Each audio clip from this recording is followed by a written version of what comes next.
Halo semuanya, Assalamualaikum. Balik lagi ke videonya Nur Fajri Dayanti. Hari ini kita akan belajar tentang investasi harus hati-hati. Sebelum kita bahas lebih mendalam, apa sih itu investasi? Menurut Wikipedia, investasi adalah suatu kegiatan menanamkan modal baik secara langsung maupun tidak langsung dengan harapan pada waktu nanti pemilik modal mendapatkan sejumlah keuntungan dari hasil penanaman modal tersebut. Selanjutnya yaitu pembahasan tentang macam-macam investasi. Menurut perencana keuangan Safir Senduk pada liputan6.com, macam-macam investasi itu terbagi dari dua, ada investasi bisnis dan investasi keuangan. Investasi bisnis menawarkan hasil atau pendapatan yang lebih besar daripada investasi produk keuangan, misalnya investasi buka toko, warung, atau kantor, tapi potensi ruginya juga lebih besar.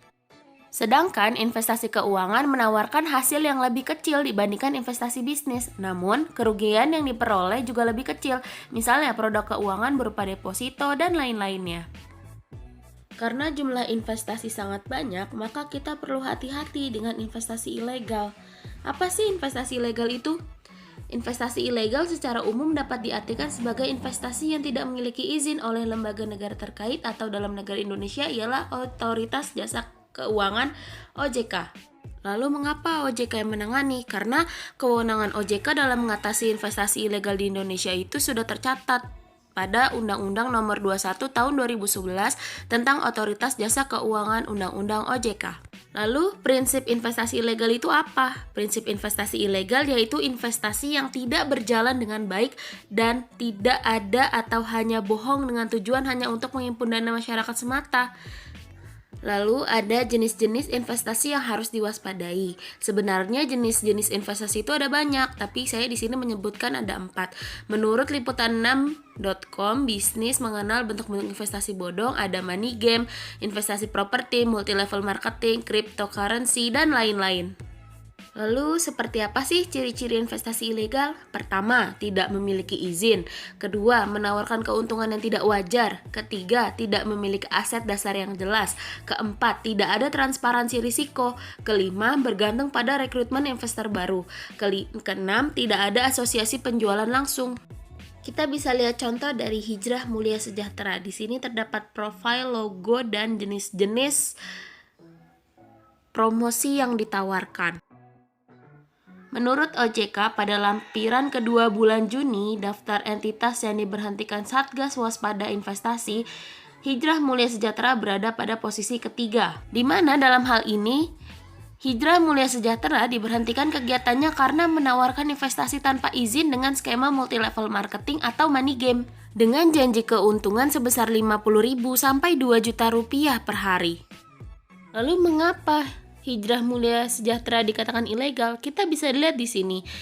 Hijrah Mulia Sejahtera menggunakan bonus leader atau ujroh pembinaan pada skemanya, di mana ada satu anggota yang dia harus menambahkan anggota lain untuk menambahkan keuntungannya. Skema yang digunakan pada Hijrah Mulia Sejahtera seperti skema Ponzi atau bubble burst, yang sering dikenal dengan money game.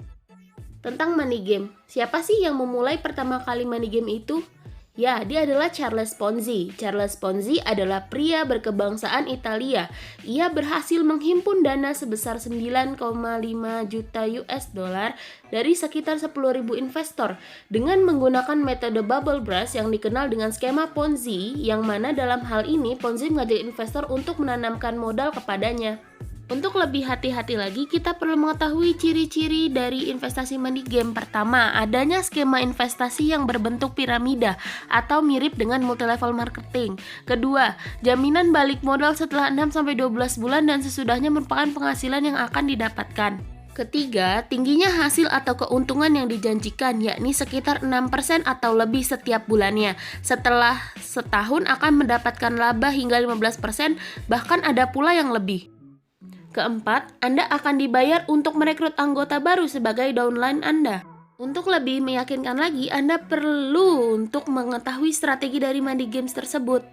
Strategi money game diantaranya yaitu cerita-cerita sukses para pengikut investasi terdahulu, berapa modalnya, berapa jumlah uang yang didapat, dan berapa lama mereka meraih jumlah tersebut. Lalu ada reward atau hadiah di muka untuk meyakinkan calon investor.